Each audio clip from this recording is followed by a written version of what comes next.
A chuva de outono caía densa sobre as pedras do pátio quando Eleonora Ashford recebeu a sentença que partiria sua vida ao meio. Tinha 17 anos e segurava nas mãos trêmulas uma carta lacrada com cera vermelha. O selo da família Ashford, a mesma que lhe dera o sobrenome, mas jamais o amor. Por decisão unânime do conselho familiar, senhorita, Eleonora Ashford é declarada indigna de portar o nome que carrega, tendo sido comprovada sua esterilidade por 3 médicos distintos e considerando-se a mácula que tal condição lança sobre a fidalguia de nossa linhagem, ordena-se sua expulsão imediata da propriedade. Nenhum dote será concedido, nenhuma referência será fornecida. As palavras dançavam diante de seus olhos castanhos, embaçadas pelas lágrimas que ela não permitiria derramar. Não diante deles, não diante dos pais que a observavam da varanda coberta, impassíveis como estátuas de mármore frio. Seu pai, Lord Marcus Ashford, mantinha os braços cruzados, a postura rígida de quem executa um dever desagradável, mas necessário.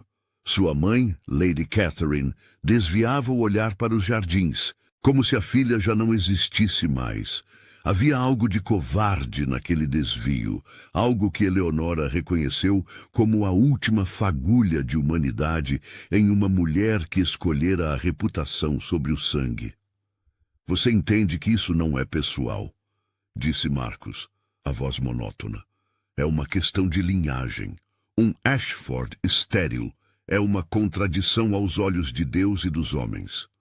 Não é pessoal. As palavras ecoaram no peito de Eleonora como sinos fúnebres. Como poderia não ser pessoal a expulsão de uma filha? Como poderia não ser pessoal a declaração de que sua própria existência era uma vergonha? Ela não respondeu. Havia aprendido, nos 17 anos de vida naquela casa gélida, que palavras não comoviam corações transformados em pedra pela vaidade aristocrática. A sacola já estava preparada. Uma criada a deixara discretamente nos degraus da entrada. Roupas simples, um chale de lã, um par de luvas remendadas. Nenhum dos vestidos de seda que usara nos saraus. Nenhuma das joias que herdara da avó. Tudo o que carregava de valor fora confiscado, devolvido ao tesouro familiar como se nunca lhe tivesse pertencido. E talvez nunca tivesse. Eleonora desceu os degraus de pedra com a dignidade que lhe restava. A chuva a recebeu como única testemunha de sua queda, encharcando-lhe os cabelos castanhos que caíam sobre os ombros sem os arranjos elaborados que uma senhorita deveria usar. Não era mais uma senhorita. Não era mais nada. Atravessou o portão de ferro forjado que por 17 anos delimitara seu mundo. Ouviu o rangido metálico quando se fechou atrás dela. Um som definitivo, como a tampa de um caixão. O caminho de terra enlameada estendia-se à sua frente, serpenteando entre colinas cobertas de névoa. Não sabia para onde ir. A vila mais próxima ficava a 3 léguas de distância. A noite se aproximava. O frio mordia-lhe os ossos através do vestido de algodão já encharcado. Mas havia algo pior que o frio, algo mais cortante que a chuva, a certeza de que fora julgada e condenada por uma falha que não compreendia, por um crime que não cometera. Estéril. A palavra perseguia-a como uma maldição. Os médicos haviam sido categóricos após uma série de exames humilhantes, conduzidos sem pudor e sem compaixão. Disseram que seu ventre era árido como terra seca, incapaz de gerar vida. Disseram que era uma anomalia, um defeito de nascença, uma punição divina por algum pecado ancestral. Eleonora caminhara horas na chuva antes de avistar as luzes bruxuleantes da estalagem do Corvo Negro. Era um estabelecimento decadente na encruzilhada de 2 estradas comerciais, frequentado por mercadores e viajantes de reputação duvidosa. Não era lugar para uma mulher sozinha, mas ela não tinha escolha. A estalajadeira, Uma mulher corpulenta chamada Berta, de olhos pequenos e desconfiados, recebeu-a com frieza. Não tenho quarto disponível para moças sem acompanhante, disse, cruzando os braços sobre o avental manchado de gordura. Não quero confusão em meu estabelecimento. Posso trabalhar? Respondeu Eleonora, a voz firme apesar do tremor que sentia. Sei ler e escrever. Posso cuidar da contabilidade, organizar o estoque, limpar os quartos. Berta estudou-a por um longo momento, avaliando não a competência, mas a vulnerabilidade. Por fim, acenou com a cabeça. 3 refeições, um catre no sótão e 2 moedas por semana. Mas ao primeiro problema está na rua. Entendido? Eleonora aceitou. Não tinha alternativa. Os dias que se seguiram foram uma sucessão de humilhações silenciosas. Limpava os quartos onde homens embriagados deixavam garrafas quebradas e manchas que ela preferia não identificar. Servia cerveja azeda em canecas de estanho, enquanto mãos pesadas tentavam agarrar-lhe a cintura. Dormia em um colchão infestado de pulgas, sob um telhado que gotejava a cada chuva. Mas havia um refúgio: os livros. Na adega da estalagem, esquecida entre barris de vinho e sacos de grãos, descobriu uma caixa empoeirada cheia de volumes antigos. Alguns em latim, outros em línguas que não reconhecia. Eram restos de uma biblioteca saqueada, vendida pelo peso e esquecida ali. Durante as madrugadas insones, à luz de uma vela roubada, Eleonora mergulhava naquelas páginas amareladas. Havia tratados de botânica, compêndios de história, até mesmo um volume sobre códigos e cifras utilizados em correspondências diplomáticas.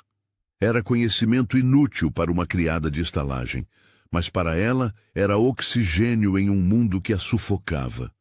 Foi justamente aquela caixa de livros que selou seu destino. 3 semanas após sua chegada, Berta acusou-a de roubo. Alegou que haviam sumido 3 moedas de prata do cofre. Uma quantia pequena, mas significativa para um estabelecimento miserável. Não havia prova. Não havia testemunhas, mas Eleonora era a estranha, a sem nome, a conveniente culpada. Ladra! Gritou Berta diante dos outros hóspedes, o rosto vermelho de falsa indignação. Dei-lhe abrigo e assim me paga. Eleonora tentou defender-se, mas as palavras morreram em sua garganta quando viu os olhares à sua volta. Condenação antecipada. Julgamento sem júri. Os mesmos olhos que a haviam expulsado de casa repetiam-se ali, multiplicados em faces diferentes, mas igualmente impiedosas. Foi empurrada para fora sob uma nova tempestade, a segunda expulsão em menos de um mês. A segunda vez que o mundo fechava suas portas. Desta vez, não havia caminho à frente, não havia luzes distantes prometendo abrigo. Apenas a escuridão da estrada, o frio cortante e a certeza crescente de que talvez aquela noite fosse a última. Foi quando ouviu o som das rodas na lama. A carruagem surgiu da névoa como uma aparição. Era negra, totalmente negra, da cobertura encerada aos painéis laterais lacados, dos cavalos frisos que a puxavam até as rodas que giravam silenciosamente apesar do lamaçal. Não havia brasão visível nas portas. Apenas um discreto medalhão de prata, representando um corvo em voo. Parou diante de Eleonora com precisão cirúrgica, como se o cocheiro soubesse exatamente onde encontrá-la. A porta abriu-se. Uma voz emergiu da escuridão interna, grave e controlada. Entre! Não era um convite, era uma ordem. Eleonora hesitou.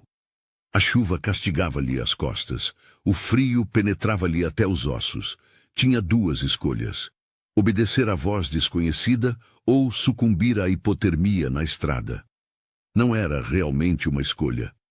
Subiu na carruagem. O interior era austero, mas impecavelmente mantido. Bancos de couro preto, cortinas pesadas, uma pequena lamparina a óleo que lançava sombras dançantes, e sentado no banco oposto, o homem que mudaria sua vida. Duque Adrian Thornfield, de Ravenhall, tinha 32 anos, mas aparentava mais. O luto recente gravara sulcos profundos em seu rosto anguloso. Tinha olhos de um cinza tempestuoso, cabelos negros penteados com disciplina militar e uma postura que comunicava autoridade absoluta. Vestia-se inteiramente de preto. Não o preto vistoso do luto aristocrático, mas o preto funcional de quem não deseja ser visto. Ele a estudou em silêncio, o olhar percorrendo o vestido encharcado, os cabelos desgrenhados, as mãos pálidas que tremiam de frio. Não havia compaixão naquele olhar, mas também não havia desprezo. Havia avaliação. Seu nome, disse por fim, a voz sem inflexão. Eleonora Ashford, Vossa Graça. Ela pronunciou o antigo sobrenome por hábito, depois hesitou. Ou apenas Eleonora. Não tenho mais direito ao nome. Uma sobrancelha ergueu-se minimamente. Ashford, a família de Wiltshire. Fui expulsa, senhor, declarada indigna. Por quê? A franqueza da pergunta desarmou-a. Nobres não faziam perguntas diretas. Dançavam em torno de assuntos delicados com eufemismos e sugestões. Mas aquele homem parecia ter perdido a paciência para rituais sociais.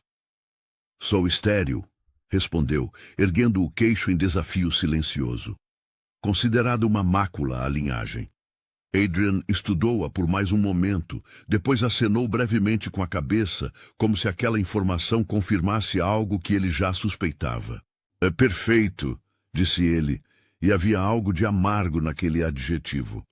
Significa que não terá aspirações tolas. Antes que Eleonora pudesse perguntar o que aquilo significava, o duque prosseguiu. Preciso de alguém para restaurar minha biblioteca. A última bibliotecária partiu há 6 meses e o trabalho ficou incompleto. Você sabe ler? Sim, Vossa Graça. Latim, francês, um pouco de grego. E escrever, catalogar, organizar volumes por data e tema? Sim, códigos e cifras antigas. Consegue decifrá-los? Eleonora piscou, surpresa. Era uma pergunta estranhamente específica. Tenho alguma familiaridade com o assunto, senhor. Estudei. Basta. Ele interrompeu-a com um gesto.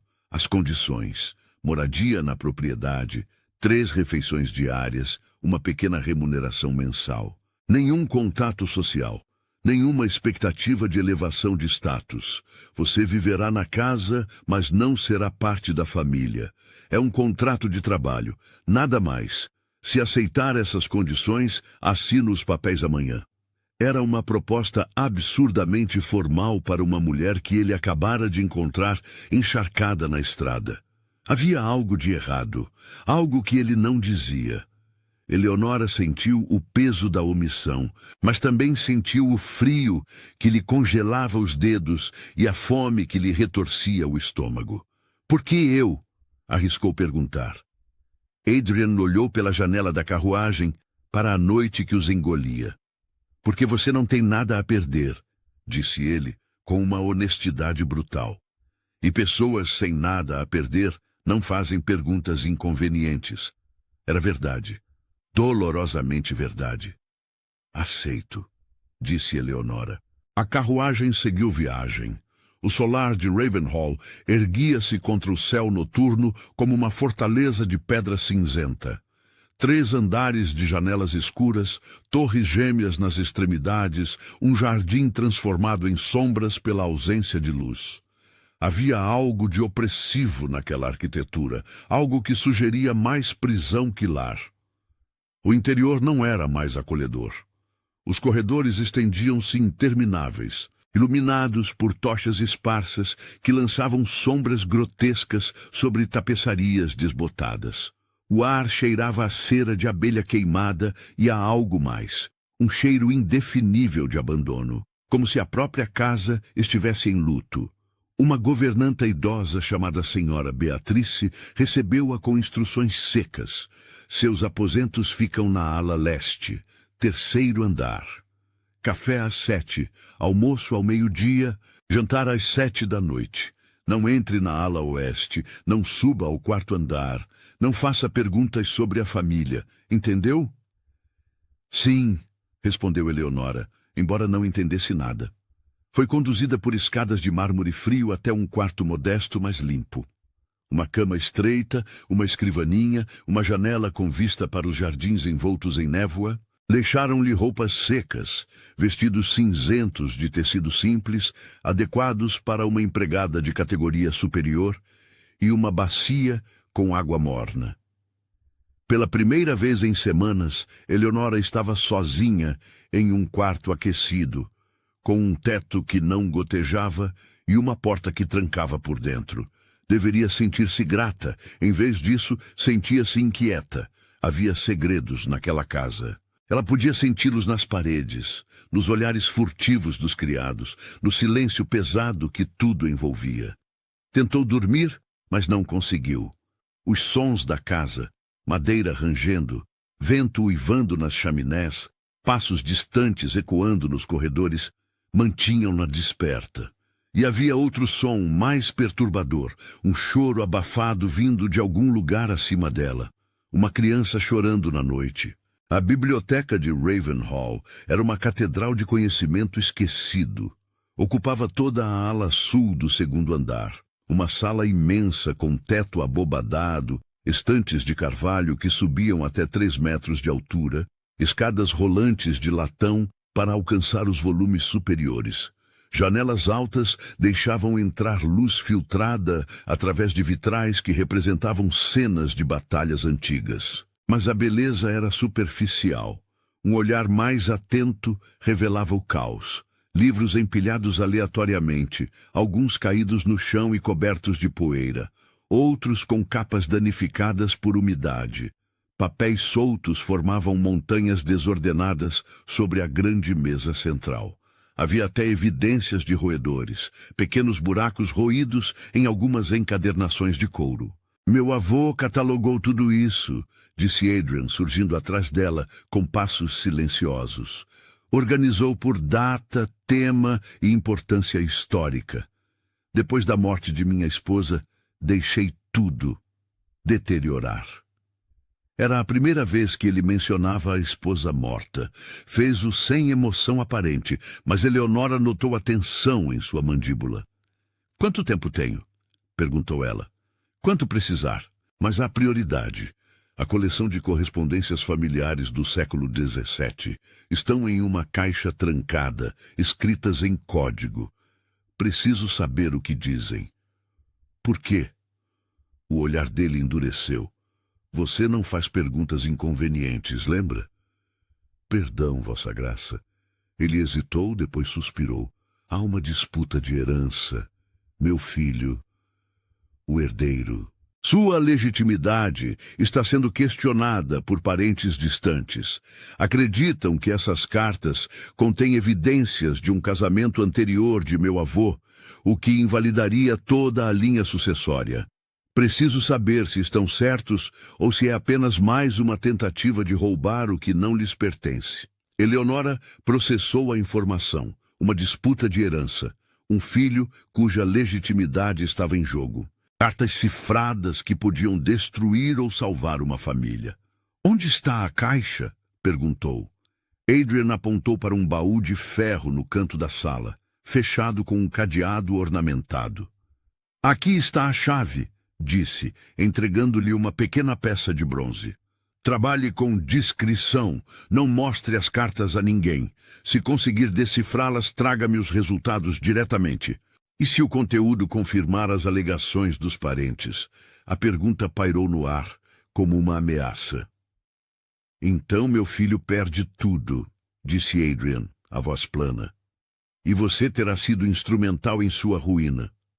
Mas prefiro saber a verdade do que viver na ignorância. Havia uma honestidade devastadora naquelas palavras. Um homem disposto a enfrentar a própria destruição em nome da verdade. Eleonora aceitou a chave. Nos dias que se seguiram, ela mergulhou no trabalho com intensidade quase desesperada. Começou organizando a biblioteca por seções. história, filosofia, ciências naturais, literatura. Criou um sistema de catalogação simples, mas eficiente, anotando cada volume em um grande livro de registro com capa de couro. As cartas cifradas, porém, eram um desafio à parte. Havia 17 delas, escritas em uma caligrafia elegante, mas ilegível. Não eram simplesmente cartas com código substituindo palavras. Eram textos inteiros escritos em um sistema complexo que misturava símbolos, números e letras aparentemente aleatórias. Eleonora passou horas estudando padrões, procurando repetições, testando possíveis chaves de decifração. Usou tudo o que aprendera no volume sobre criptografia encontrado na estalagem, mas o código resistia. Foi quando começou a prestar atenção no contexto histórico. As cartas datavam de 1670, período de intensos conflitos religiosos na Inglaterra. Muitas famílias católicas precisavam se comunicar secretamente para evitar perseguição. Pesquisou na própria biblioteca e encontrou um tratado sobre códigos religiosos do século XVII. Ali, descobriu referência a um sistema chamado Cifra do Cardeal, usado por correspondentes católicos para proteger informações sensíveis. Levou 3 semanas, mas ela conseguiu. A chave estava na primeira carta, escondida no espaçamento irregular entre as linhas. Uma vez identificada, o restante foi uma questão de paciência. O conteúdo foi uma revelação devastadora. As cartas não provavam nenhum casamento anterior. Ao contrário, documentavam com clareza a legitimidade do casamento do avô de Adrian, incluindo certidões de batismo dos filhos e até correspondência com autoridades religiosas confirmando a união.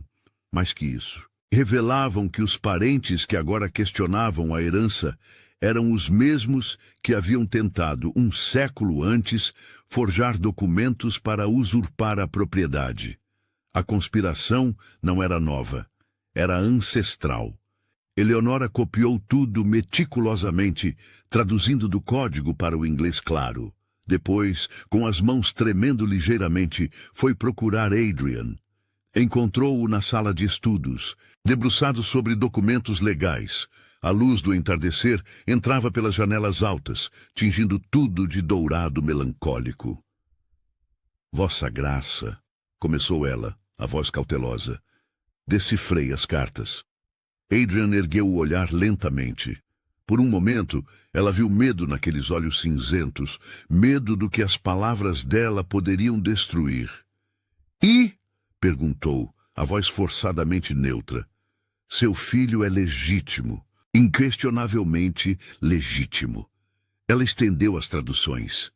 As cartas não apenas confirmam o casamento de seu avô, como revelam que a atual contestação é apenas a repetição de uma tentativa de fraude ocorrida há 100 anos. Adrian pegou os papéis com mãos que não tremiam, mas ela notou a pressão excessiva dos dedos, deixando marcas brancas nas juntas. Leu em silêncio, página após página, enquanto a luz mudava de dourada para prateada com a chegada do crepúsculo. Quando terminou, colocou os documentos cuidadosamente sobre a escrivaninha. Não disse nada por um longo momento. Depois, em voz baixa, Você salvou meu filho. Apenas traduzi cartas, senhor. Não. Ele olhou-a nos olhos pela primeira vez com algo além de avaliação fria. Você deu a ele futuro. Isso é mais do que tradução. Havia gratidão naquela voz, mas também algo mais complexo, uma perplexidade, como se ele não soubesse como processar aquela emoção. Gostaria de conhecê-lo, disse Eleonora, surpreendendo a si mesma com a ousadia. Seu filho, se me for permitido. A expressão de Adrian fechou-se imediatamente. Não é boa ideia. Por quê? Por quê? Ele hesitou. Uma rachadura na armadura. Porque ele não fala. Não desde a morte da mãe. E quando alguém tenta se aproximar, ele reage mal, quebra coisas, machuca-se. Os médicos dizem que é um distúrbio da mente, algo sem cura. Então era isso. O choro que Eleonora ouvia nas madrugadas, a ala oeste proibida, o segredo que a casa escondia. E Vossa Graça simplesmente aceita esse veredito? Perguntou ela, sem conseguir conter a indignação. Aceita que uma criança deve viver em silêncio e dor, porque médicos assim decidiram. Os olhos de Adrian relampejaram. Cuidado, alertou, a voz perigosamente baixa. Você esquece seu lugar. Meu lugar é de alguém que não tem nada a perder, lembra? Eleonora ergueu o queixo. E pessoas assim podem dizer verdades inconvenientes. Por um momento, pensou que seria demitida ali mesmo. Mas então algo inesperado aconteceu. Adrian quase sorriu. Não chegou a ser um sorriso de fato, apenas uma contração mínima no canto dos lábios, mas foi o primeiro sinal de humanidade que ela vira nele. Você é teimosa, observou. Sou honesta. Ele suspirou, uma exalação longa que parecia carregar o peso de meses de exaustão. Amanhã ao amanhecer, disse por fim, estarei na ala oeste. Se quiser conhecer Theodore, pode acompanhar-me. Mas não espere milagres. Não espero milagres, Vossa Graça. Apenas humanidade. Theodore Thornfield tinha 4 anos e olhos da mesma cor tempestuosa do pai. Era uma criança bonita, de feições delicadas e cabelos castanho claros. Mas havia uma qualidade perturbadora em seu olhar. Um vazio que não deveria existir em alguém tão jovem. Seu quarto ficava no topo da ala oeste, uma torre circular decorada com motivos infantis que pareciam cruelmente inadequados. Cavalinhos de balanço que ninguém balançava, livros ilustrados que ninguém lia, brinquedos de estanho espalhados pelo chão como destroços de batalhas esquecidas. Theodore estava sentado no tapete quando Eleonora entrou, acompanhada de Adrian. O menino não ergueu o olhar. Concentrava-se em empilhar blocos de madeira, construindo e destruindo torres com movimentos mecânicos e repetitivos. Theodore, chamou Adrian, a voz cuidadosamente controlada. Há alguém que gostaria de conhecer você. Nenhuma reação. Eleonora ajoelhou-se devagar, colocando-se na linha de visão do menino sem se aproximar demais. Observou-o em silêncio, notando os detalhes. As pequenas cicatrizes nas mãos, evidência de quando se machucava durante as crises. A maneira como evitava o contato visual. A rigidez dos ombros, sempre tensos, sempre preparados para fugir ou lutar. Não era loucura, era trauma. Olá, Theodore, disse ela suavemente. Meu nome é Eleonora, trabalho na biblioteca do seu pai. Gosto de livros e de construir coisas também. Pegou alguns blocos e começou a construir sua própria torre, a uma distância segura. Não tentou interagir diretamente, apenas existiu no mesmo espaço que ele, oferecendo presença sem exigir resposta. Adrian observava da porta com uma expressão indecifrável. Por 20 minutos, nada aconteceu. Eleonora continuou construindo, às vezes comentando em voz baixa sobre as cores dos blocos ou a estabilidade da estrutura. Theodore continuou em sua atividade repetitiva, aparentemente alheio a tudo. Então, tão sutilmente que ela quase perdeu, o menino deslizou um bloco azul na direção dela. Era um gesto minúsculo, insignificante para qualquer outro observador. Mas Eleonora entendeu seu significado. Você pode ficar. A rotina que se estabeleceu nas semanas seguintes era delicada como cristal. Todas as manhãs, após o café, Eleonora subia à torre da ala oeste. Sentava-se no chão e trabalhava em suas catalogações, enquanto Theodore brincava ao seu redor. Não forçava conversas, não exigia contato físico. Apenas estava ali. Lentamente, o menino começou a aproximar-se. Primeiro, sentava-se mais perto. Depois, oferecia-lhe brinquedos. Uma vez, deixou que ela consertasse um soldadinho de chumbo com a perna quebrada. Mas não falava. O silêncio permanecia intacto. Foi quando Eleonora teve uma ideia. Na biblioteca, encontraram um livro antigo sobre linguagem de sinais, um sistema gestual desenvolvido por monges que faziam votos de silêncio. Era rudimentar, mas funcional. Começou a usar gestos simples quando falava com Theodore. Olá era uma mão na testa. Obrigado era as palmas unidas. Eu gosto de você era a mão sobre o coração. No princípio, o menino apenas observava.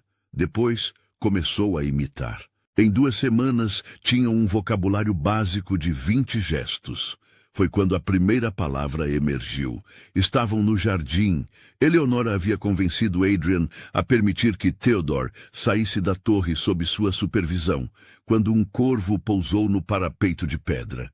Era um pássaro magnífico, de penas azuladas brilhando ao sol. Theodore apontou para ele, a mão tremendo de excitação. Abriu a boca. Fechou. Tentou novamente. Cor. A voz estava enferrujada pelo desuso, rouca e hesitante. Corvo. Eleonora sentiu lágrimas queimando-lhe os olhos. Sim, confirmou ajoelhando-se ao lado dele. É um corvo, como os corvos da sua família, como o desenho na carruagem do seu pai. Theodore olhou-a nos olhos pela primeira vez e sorriu. Adrian testemunhou a transformação com algo próximo da incredulidade. Nos meses que se seguiram, o menino que os médicos haviam declarado irrecuperável começou a florescer. Não era um processo linear. Havia dias de retrocesso, crises de choro ou explosões de frustração. Mas a trajetória era inegável. Theodore começou a falar em frases simples. Aprendeu a nomear emoções usando os gestos que Eleonora lhe ensinara. Passou a participar das refeições familiares, sentado entre o pai e a jovem bibliotecária, comunicando-se através da combinação de palavras e sinais que apenas eles 3 compreendiam. E Adrian, o duque de Ravenhall, que se fechara em armadura de gelo após a morte da esposa, começou a derreter. Eleonora notava nas pequenas coisas a maneira como ele ouvia Theodore, com atenção total, sem pressa ou impaciência. Como corrigia gentilmente quando o menino tropeçava nas palavras, sem crítica ou frustração. Como certa manhã, ela os encontrou no jardim, pai e filho, ajoelhados na terra, plantando sementes que Theodore escolhera. Havia momentos em que Adrian olhava para ela com uma expressão que ela não conseguia decifrar. Gratidão, certamente, mas também algo mais profundo, algo que ele parecia esforçar-se para reprimir. Uma noite, após o jantar, ele pediu-lhe para acompanhá-lo até a biblioteca. As cartas que você traduziu, começou, sem rodeios. Meus advogados as usaram para derrotar a contestação de herança. Os parentes foram desmascarados, suas alegações refutadas. Theodore está seguro. Fico feliz em ouvir isso. Vossa Graça. Adrian, corrigiu ele, surpreendendo-a. Quando estamos sozinhos, pode me chamar de Adrian. Ganhou esse direito. Era uma intimidade extraordinária, especialmente vinda de um homem de sua posição. Eleonora sentiu o rubor subindo-lhe às faces. Há algo mais, continuou Adrian, o tom ficando mais formal. Recebi uma proposta de casamento. O mundo de Eleonora inclinou-se ligeiramente. Lady Beatrice Ashford, prosseguiu ele, sem notar, ou talvez notando, a reação dela. Prima distante, viúva recente, considerada boa opção para dar a Theodore uma mãe e a mim uma aliada política. É um bom arranjo no papel. Ashford, repetiu Eleonora, a voz soando estranhamente distante. A mesma família. Sim, descobri por acaso. Não sabia que você tinha parentesco, embora distante, com Lady Beatrice. Ele hesitou. Ela chegará em 2 semanas para uma visita formal. Preciso que você se prepare para isso. Prepare-me como? Ela trará seu próprio séquito, suas próprias regras. Pode exigir mudanças na administração da casa, incluindo a biblioteca. Não posso garantir que sua posição... Entendo, interrompeu Eleonora, erguendo a mão. É um contrato de trabalho, como disse no início. Não espero promessas que não podem ser cumpridas. Mas havia dor em sua voz, e ambos sabiam. Adrian deu um passo à frente, depois parou, travando uma batalha interna visível na tensão de sua mandíbula. Eu não quero. Começou, depois recuou. Isso não é. Não deveria importar o que eu quero.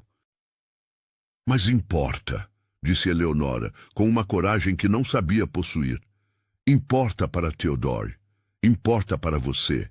E Deus me perdoe, importa para mim. O silêncio que se seguiu foi carregado de palavras não ditas. Adrian olhava-a como se estivesse vendo-a pela primeira vez. Não como empregada ou salvadora de seu filho, mas como mulher. Como possibilidade. Então, devagar, estendeu a mão e tocou-lhe o rosto. Um toque fantasma, tão leve que poderia ter sido imaginado. Se as coisas fossem diferentes, começou. Mas não são, concluiu ela, afastando-se gentilmente. Você é um duque. Eu sou uma mulher sem nome, sem dote, sem capacidade de dar-lhe herdeiros. Mesmo que conseguisse ignorar a sociedade, eu não poderia. Por quê? Porque você merece uma família completa, uma esposa que lhe dê mais filhos, que fortaleça sua linhagem, que... Ao diabo a linhagem! A explosão de Adrian foi tão inesperada que Eleonora recuou. Você acha que me importo com mais herdeiros? Tenho Theodore. Tenho o suficiente. Tenho. Ele interrompeu-se, passando as mãos pelos cabelos em um gesto de frustração. Desculpe. Isso foi inapropriado, mas não foi. Ou melhor, foi profundamente inapropriado e exatamente o que ambos precisavam ouvir. Eleonora aproximou-se novamente, erguendo a mão para tocar o rosto dele como ele tocara o dela. Um gesto simples, mas revolucionário. 2 semanas, disse ela. Lady Beatrice chegará em 2 semanas. Até lá, vamos. Deixar as coisas como estão. Não podemos controlar o futuro, mas podemos escolher como gastamos o presente.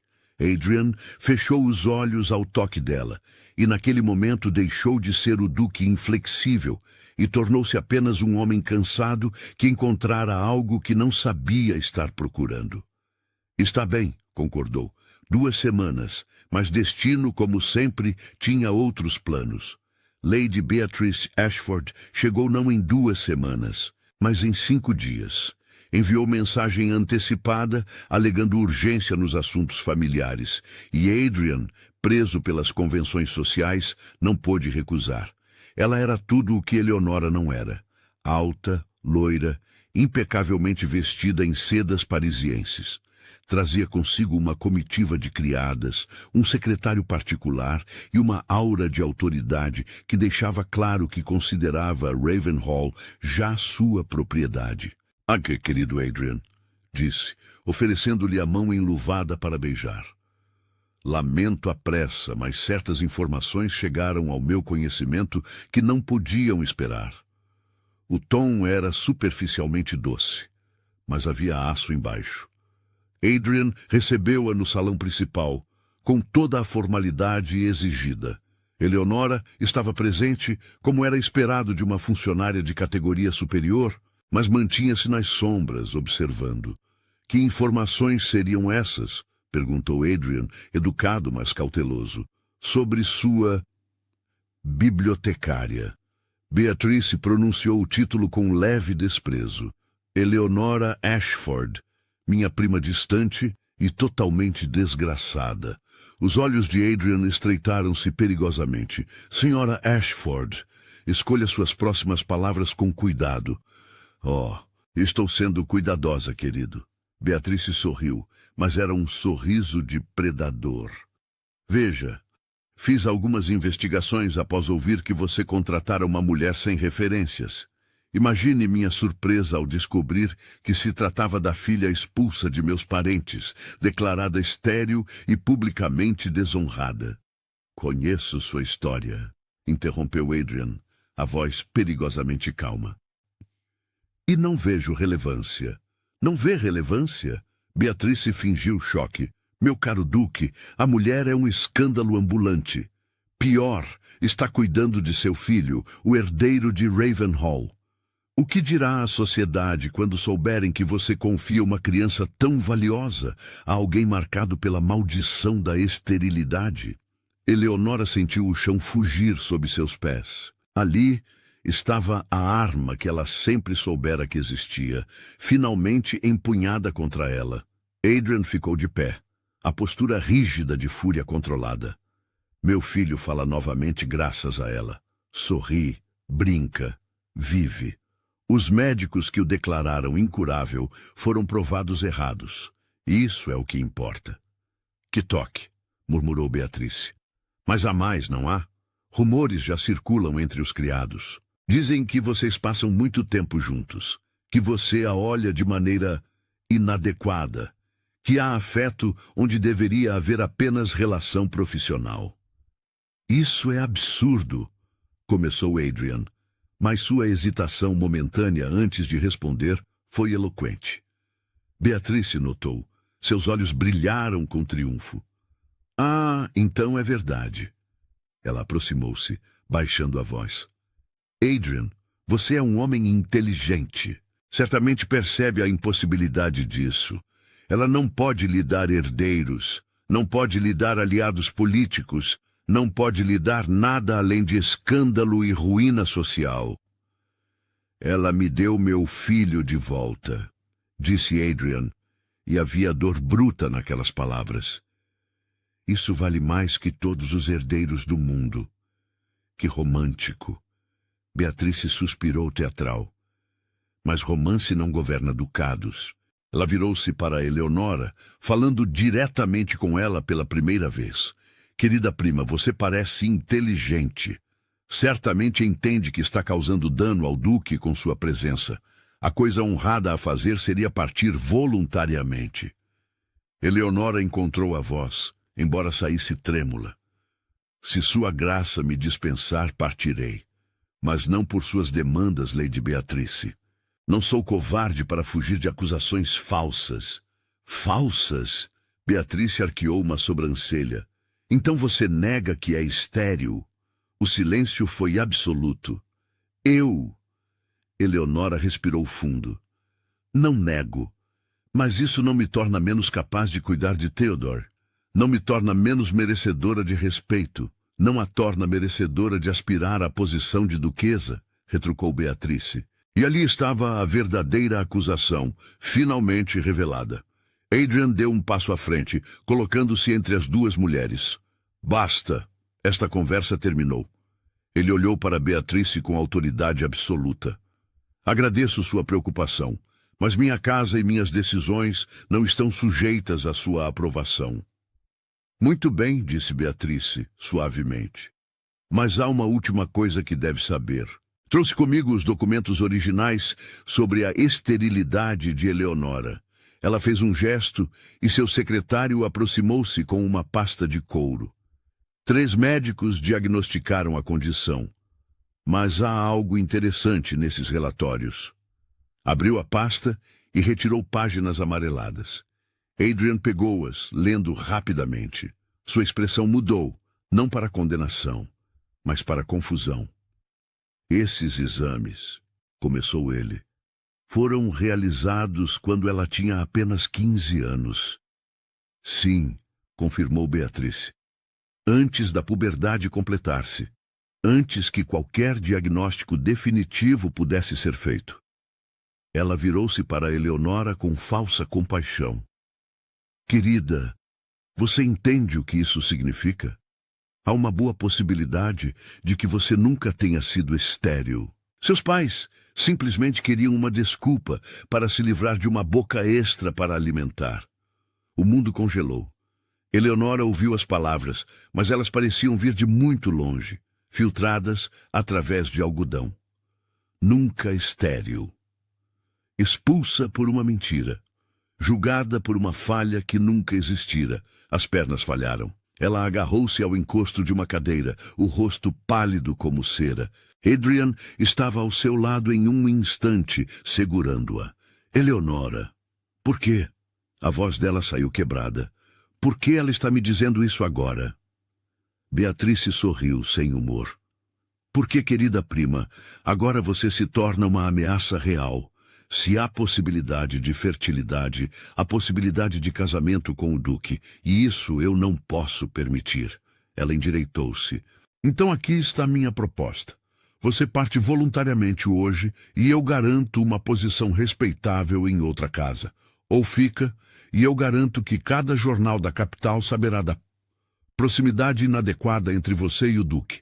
Seu nome, ou o que resta dele, será destruído. E o dele também. Era chantagem pura. E funcionaria porque Beatrice conhecia o ponto fraco de Eleonora. Ela jamais causaria dano a Adrian ou Theodore, mesmo para se salvar. 3 horas, disse Beatrice consultando um relógio de bolso. Tenho um jantar preparado para esta noite, onde formalizarei meu compromisso com o Duque. Até lá, quero você fora desta propriedade. Saiu do salão com seu séquito, deixando o silêncio devastador para trás. Adrian ainda segurava Eleonora, mas ela se afastou gentilmente. Ela está certa, disse a voz firme, apesar das lágrimas que escorriam. Minha presença aqui causa mais mal que bem. Não. A negação de Adrian foi feroz. Não vou deixá-la partir assim. E eu não vou deixar que destruam você. Ela olhou-o nos olhos. Theodore precisa de um pai respeitado, não de um pai que perdeu tudo por um escândalo romântico. Precisa de estabilidade, não de você, interrompeu Adrian. Ele precisa de você. Então eu vou garantir que ele me tenha. Uma determinação estranha endureceu a expressão de Eleonora. Mas não assim, não às custas da reputação da família. Ela tocou o rosto dele uma última vez, memorizando cada detalhe. Confie em mim, sussurrou. Por favor. Antes que ele pudesse responder, ela saiu do salão. Eleonora não foi para seu quarto. Desceu pelos corredores até alcançar a biblioteca, sua mente trabalhando febrilmente. Beatrice dera-lhe 3 horas. Ela precisava de muito menos, porque havia algo que Beatrice não sabia. Eleonora passara meses estudando documentos legais históricos enquanto organizava a biblioteca.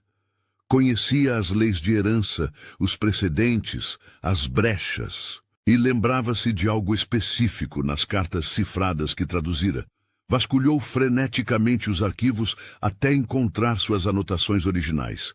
Ali, carta número 9, datada de 1673. Não era sobre casamento ou legitimidade. Era sobre um testamento. O avô de Adrian havia deixado instruções claras. O ducado deveria passar ao herdeiro mais próximo, sim, mas havia uma cláusula. Em caso de disputa de herança, qualquer pessoa que provasse ter salvado a vida ou reputação de um Thornfield teria direito a testemunhar em tribunal com peso de membro familiar. Era uma lei antiquada, obsoleta, mas nunca revogada. E Eleonora tinha provas documentadas de que salvara tanto a reputação quanto o futuro de Theodore através da tradução das cartas. Mais que isso, tinha testemunhas. Os advogados de Adrian, os criados que a viram cuidar do menino, o próprio Theodore. Não era um casamento, não era uma posição de duquesa, mas era proteção legal. Era o direito de não ser expulsa sem julgamento justo. Era voz. Copiou rapidamente os trechos relevantes, anexou referências aos documentos que provavam suas alegações e preparou um caso que qualquer magistrado teria dificuldade em ignorar. Então, vestiu seu melhor vestido, não das roupas cinzentas de empregada, mas o único vestido fino que mantivera do passado, guardado no fundo do baú. Azul escuro, simples mas elegante, não estava fugindo. Estava indo para a batalha. O jantar formal foi um espetáculo de hipocrisia civilizada. A mesa brilhava com cristais e pratas, iluminada por candelabros de 16 velas. 20 convidados da pequena nobreza local, cuidadosamente selecionados por Beatrice para testemunhar seu triunfo. Adrian sentava-se à cabeceira, o rosto uma máscara impenetrável. Beatrice ocupava o lugar de honra à sua direita, sorrindo graciosamente enquanto conduzia conversas sobre assuntos irrelevantes. Ninguém mencionava a bibliotecária desaparecida. Era como se Eleonora nunca tivesse existido. Foi quando as portas do salão se abriram. Eleonora entrou com a postura ereta de quem não tem mais nada a perder.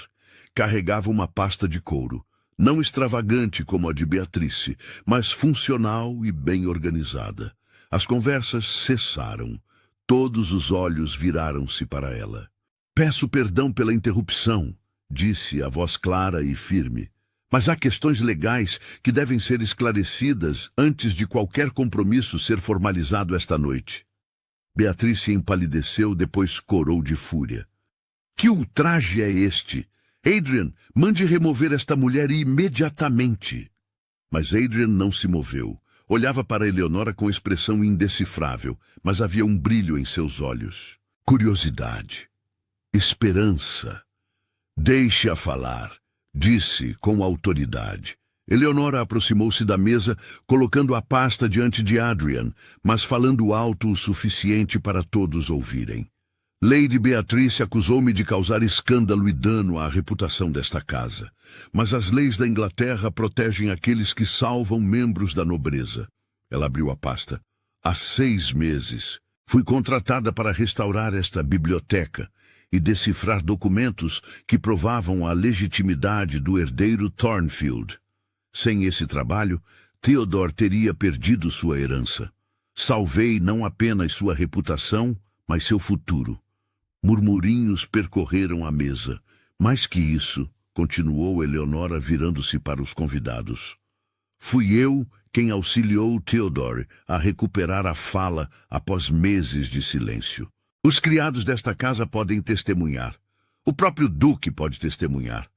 Nada disso muda o fato de que você é estéril", explodiu Beatrice, perdendo a compostura. "Uma mulher defeituosa tentando seduzir um duque viúvo." "Quanto a isso..." Eleonora respirou fundo. Lady Beatrice generosamente trouxe provas de que meu diagnóstico de esterilidade foi prematuro e possivelmente incorreto. Portanto, essa acusação não se sustenta. Era um golpe de mestre, usar as próprias armas de Beatrice contra ela.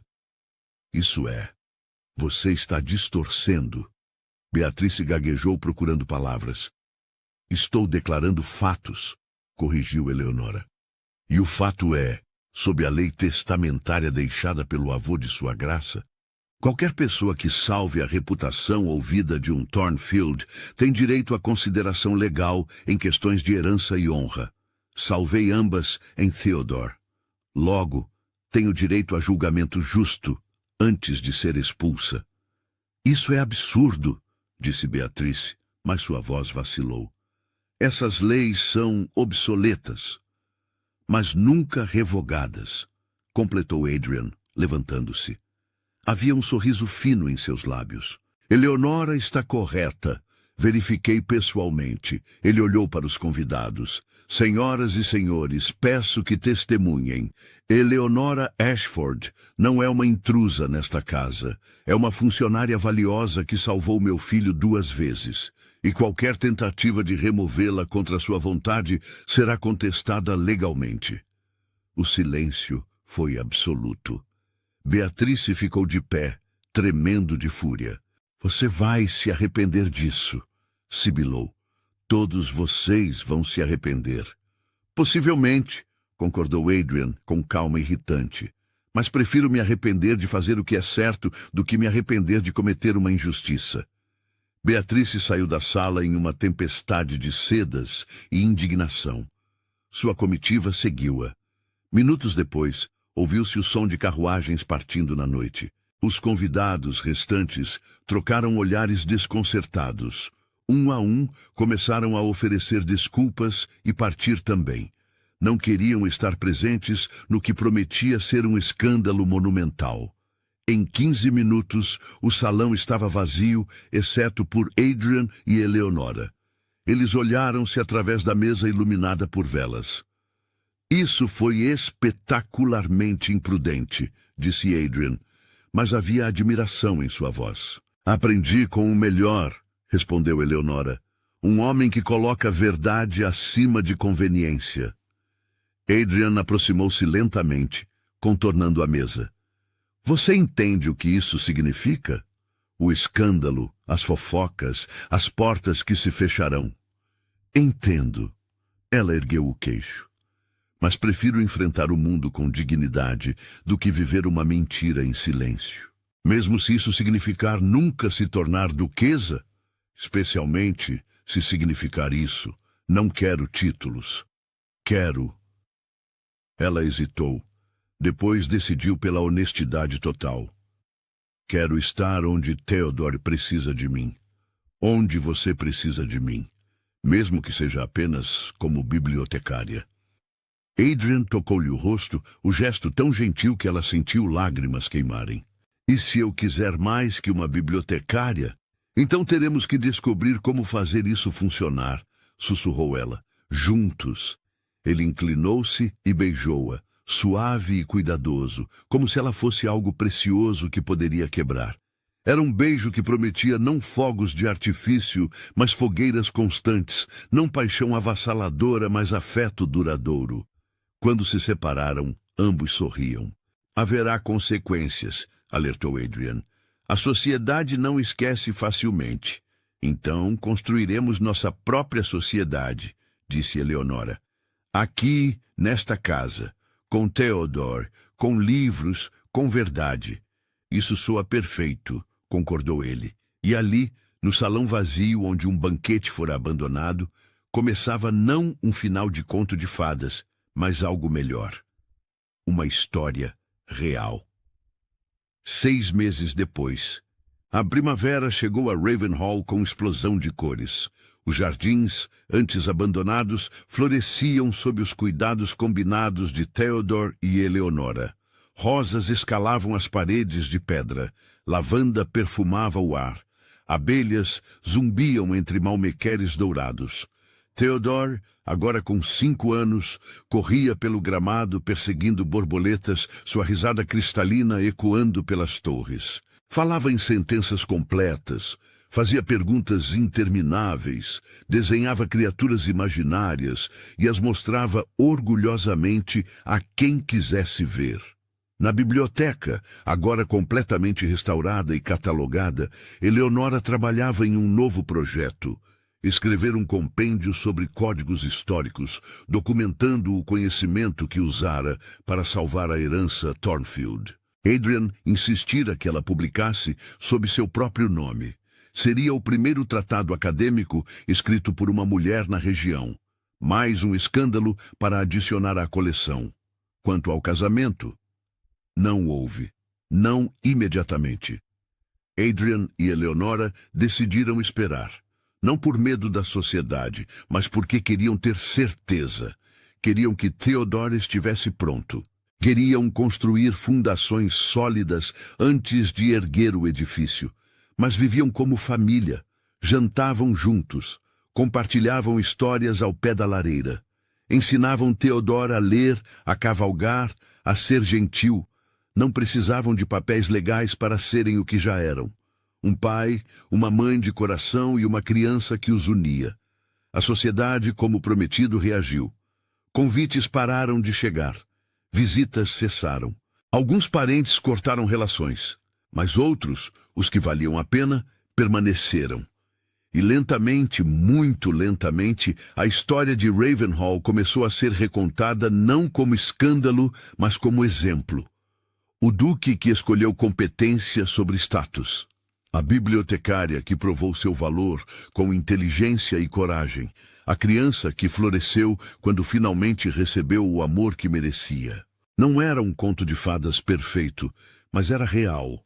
E para Eleonora, que passara a vida inteira sendo julgada por falhas que não possuía, realidade era infinitamente mais valiosa que fantasia. Uma tarde, enquanto organizava volumes recém-adquiridos, Adrian entrou na biblioteca carregando Theodore nos ombros. O menino ria, pedindo para ir mais alto, sempre mais alto. Ellie, chamou, usando o apelido que inventara.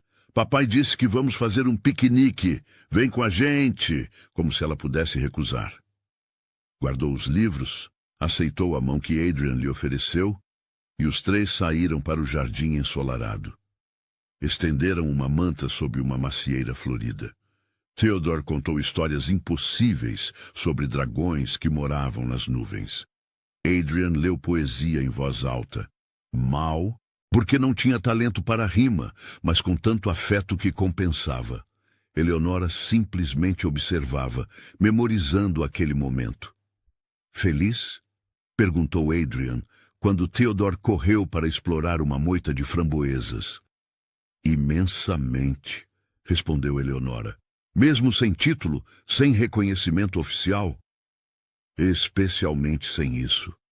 Ela entrelaçou os dedos nos dele. Passei tanto tempo tentando provar meu valor através de rótulos que outros me davam. Ashford, estéril, bibliotecária, mas agora entendo. Meu valor não precisa de rótulos. Existe no que faço, no que crio, em quem amo. Adrian beijou-lhe a testa. Você me tornou melhor, disse ele, simples e verdadeiro. Você, com sua teimosia e coragem. Mostrou-me que dignidade não vem de título, mas de caráter. E você, respondeu Eleonora, me mostrou que lar não é um lugar onde nascemos, mas onde escolhemos pertencer.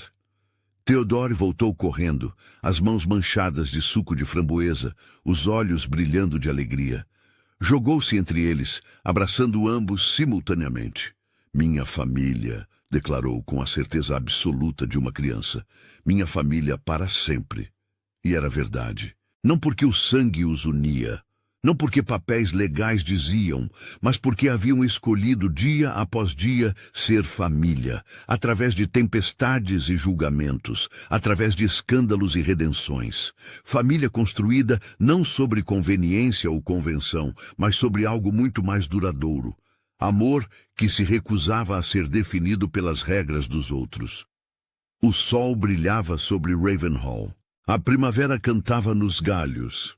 E no jardim florido, uma mulher que fora abandonada, um homem que fora endurecido pela perda e uma criança que fora declarada irrecuperável, provavam que os melhores finais são aqueles que escrevemos nós mesmos. Não como nobres ou plebeus, não como perfeitos ou defeituosos, mas como humanos imperfeitos, escolhendo todos os dias serem melhores juntos do que jamais poderiam ser sozinhos. E isso, ao fim, era o único título que importava.